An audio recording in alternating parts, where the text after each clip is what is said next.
उन्होंने स्वास्थ्य कारणों का हवाला दिया है सर। तो हम तो कोई स्पेकुलेट नहीं करेंगे कि ये हवाला सही है या नहीं है, जो इस्तीफ़ा उन्होंने दिया है। मैं तो व्यक्तिगत रूप से मैं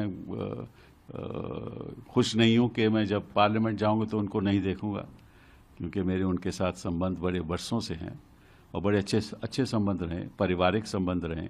और जहाँ जहाँ भी हमारे परिवार के कोई फंक्शन होते थे तो धनखड़ साहब हमेशा आते थे और मेरे पिताजी के साथ उनके संबंध रहे और मैंने कई केसेस उनके साथ भी किए, उनके खिलाफ भी किए जब वो दूसरी साइड पर रहते थे। लेकिन हमारी जो पर्सनल इक्वेशन थी वो बहुत ही समझ लीजिए कि वार्म थी। हाँ, और आई विल मिस हिम, क्योंकि जो भी कहो धनखड़ साहब का एक व्यू पॉइंट हमेशा रहता था जो अक्सर पब्लिक में बिना संकोच के बोल देते थे। और ये उनकी खासियत थी, क्योंकि जो उनके मन में रहता था वो मन में नहीं रखते थे और उनको अगर कोई ऐसी बात लगती थी कि गलत हो रहा है तो बोल भी देते थे।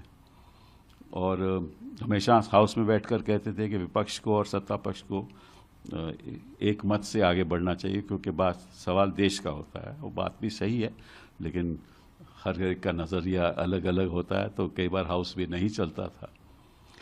लेकिन उनके मन में कोई मैल कभी नहीं रहा और जब भी मैंने चाहा कि मुझे थोड़ा वक्त ज़्यादा दीजिए बोलने का, तो चेंबर में जाकर मिला तो हमेशा उन्होंने मेरा साथ दिया और ज़्यादा टाइम दिया। तो मैं तो उनका आभारी हूँ कि उन्होंने हमेशा जो हमारे संबंध रहे वो बहुत अच्छे रहे। हाँ, हमारी विचारधारा थोड़ी अलग थी और कई बार हम भी कह देते थे और वो भी अपनी तरफ से जवाब भी दे देते थे, लेकिन कोई करवाहट कभी नहीं हुई।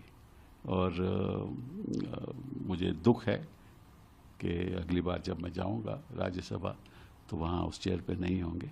लेकिन जिस तरह से वो चेयर पे अपनी बात रखते थे और जितने प्रोएक्टिव वो थे, शायद ही कोई चेयरमैन इतिहास में, हिंदुस्तान के इतिहास में उतना प्रोएक्टिव रहा हो।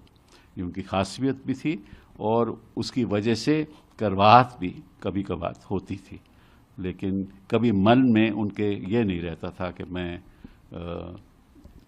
इसकी वजह से किसी को नुकसान करूं।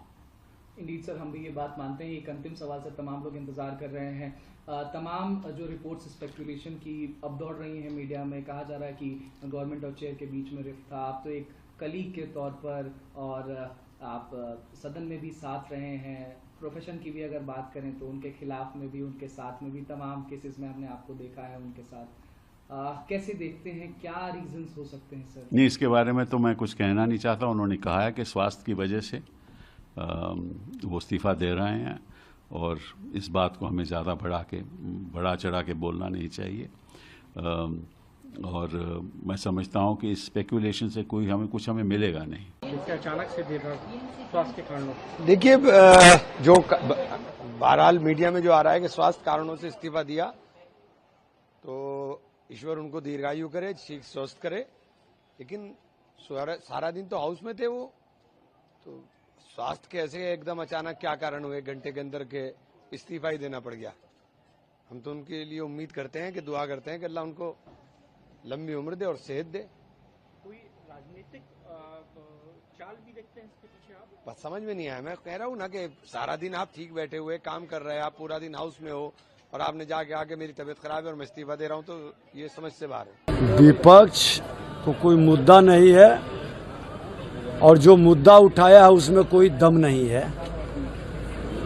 विपक्ष सिर्फ मुद्दा विहीन होकर लोगों को वर्गलाने और भरमाने का चुनाव आयोग पर अपनी हार की ठिकरा फोड़ने की तैयारी कर रही है। सर, निर्णय क्या लिया गया है, किस तरह से निपटी जाएगी सर? सदन चलाने के लिए हम लोग तो सहयोग की बात करते हैं और सदन चलना चाहिए। सदन चलेगा तो विपक्ष को लाभ होगा।